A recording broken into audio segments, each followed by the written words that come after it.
Li tiftaħ l-iskejjel f'sitwazzjoni meta trasmissjoni fil-komunità tkun qawwija huwa riskjuż ħafna. Meta inti tiġi biex tiftaħ l-iskejjel, ikun hemm ċertu staggering u anki inti jkollok it-trasmissjoni fil-komunità li tkun taħt kontroll. Jekk inti tipprova tiftaħ l-iskejjel f'sitwazzjoni meta inti trasmissjoni fil-komunità tkun qawwija, huwa riskjuż ħafna.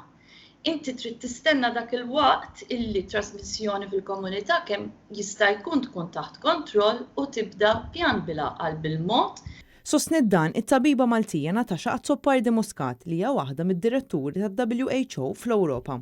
Hija qalt li ftuħ tal-iskejjel għandha tkun xi ħaġa privileġġjata anke fuq setturi oħra tal-ekonomija, għax meta nagħlqu l-iskejjel l-impatt fuq l-istudenti kien wieħed qawwi. Iżda dan għandu jsir biss meta s-sitwazzjoni f'pajjiżna tkun taħt kontroll.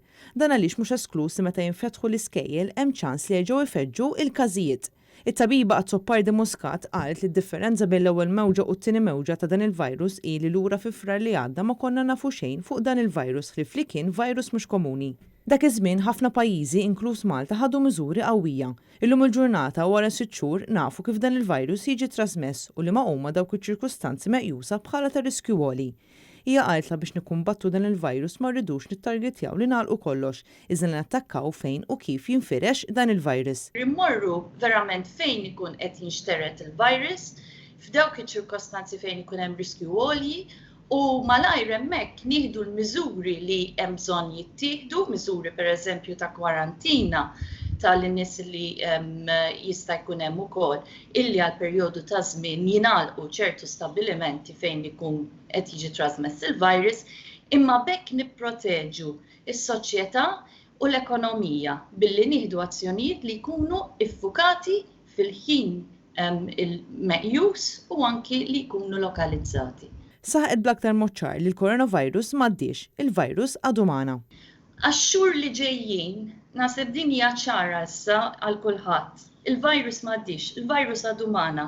Qed nagħmlu dak kollu li nistgħu biex kemm jista' jkun ikollna forsi vaċċin, ikollna terapija, iżda sakemm tasal dik il-ġurnata ħajkollna naraw kif nagħmlu l-aħjar li nistgħu nagħmlu biex dejjem ikollna l-virus ikkontrollat u nkunu nistgħu nibqgħu ngħixu l-ħajja tagħna bl-aħjar mod li nistgħu f'dawn iċ-ċirkostanzi li jippermettu.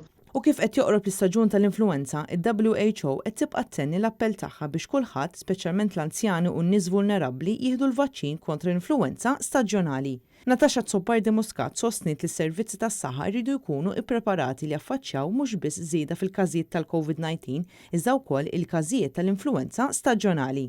Nafu illi jekk nieħdu ċertu azzjonijiet illi innaqsu r-riskju, dak kollu jista' jfisser li l-impatt fuq is-servizzi tas-saħħa ma jkunx daqshekk gravi daqskemm wieħed jista' jistenna.